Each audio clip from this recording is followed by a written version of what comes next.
पश्चिम बंगाल के फाल्ता की ही रिपोर्ट आपको दें, 91.5% वोटिंग। अब ये देखें, ये कैसे हो रहा है। मुस्लिम कितनी बड़ी संख्या में मतदान के लिए बाहर निकल रहा है, क्योंकि हम जान रहे हैं कि ऐसी सीट है जहां पर पिछली बार भी वोट प्रतिशत बहुत अच्छा रहा था।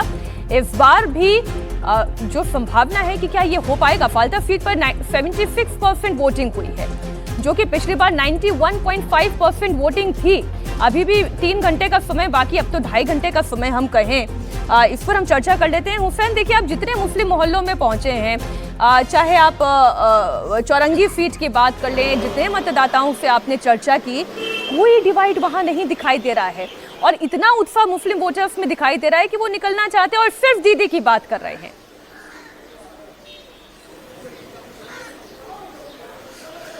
मीनाक्षी, बिल्कुल आज सबका फोकस सिर्फ इस बात पर है, चाहे वो उम्मीदवार हो चाहे वो खुद वोटर हो। उम्मीदवार की कोशिश है कि वो उसके वोटर ज्यादा से ज्यादा तादाद में अपने अपने पोलिंग बूथ तक पहुंच जाएं और हर वोटर अपना वोट कास्ट कर देना चाहता है। इसमें कई सारे रीजन काम कर रहे हैं।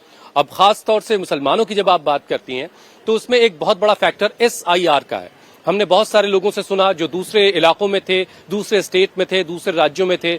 कई सारे ऐसे लोग मिले जो दूसरे देशों से आए, क्योंकि बहुत सारी बातें लोगों के बीच घूम रही हैं। उनमें से एक बात यह कि अगर वोट नहीं दिया तो उनका नाम काट दिया जाएगा। इसीलिए हर कोई इस बार अपना वोट कास्ट कर रहा है और हम देख रहे हैं कि जो फर्स्ट फेज का 92% से ज्यादा का वोटिंग परसेंटेज था, वो इस बार रिकॉर्ड टूट सकता है, बल्कि टूटने की तरफ बढ़ रहा है। और इसी वजह से हम तमाम जिन इलाकों में गए, आज भी हमने तमाम इलाकों में ये पाया कि मुसलमान जो है वो बड़ी तादाद में अपने घरों से निकल करके वोट कास्ट कर रहा है। और जाहिर है ज्यादातर इलाकों में सबकी जुबान पर एक तरफा नाम दीदी का सुनाई दिया।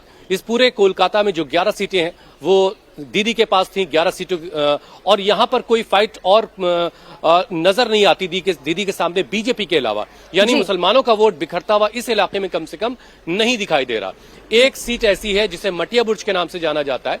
वहां जरूर ये कहा जा रहा था कि जो वहां के मौजूदा विधायक हैं उनको लेकर के लोगों में नाराजगी है, क्योंकि उन्होंने काम नहीं किया है। और वहां पर कांग्रेस के जो उम्मीदवार हैं मोहम्मद मुख्तार, उनको लेकर के लोग काफी बात कर रहे थे। लेकिन फिर यह भी कहा गया कि आखिरी वक्त में चीजें बदली हैं और सबने एक तरफा वोट करने की कोशिश की, ताकि वोट डिवाइड ना हो और वोट डिवाइड होकर के उसका फायदा कहीं और किसी और को हासिल ना हो। ठीक, हुसैन, आप रहे हमारे साथ, क्योंकि साउथ 24 परगना की हम बात कर रहे हैं। इसी के अंतर्गत आने वाली एक और सीट है भांगड़, जहां अब तक 76% मतदान की खबर आ रही है।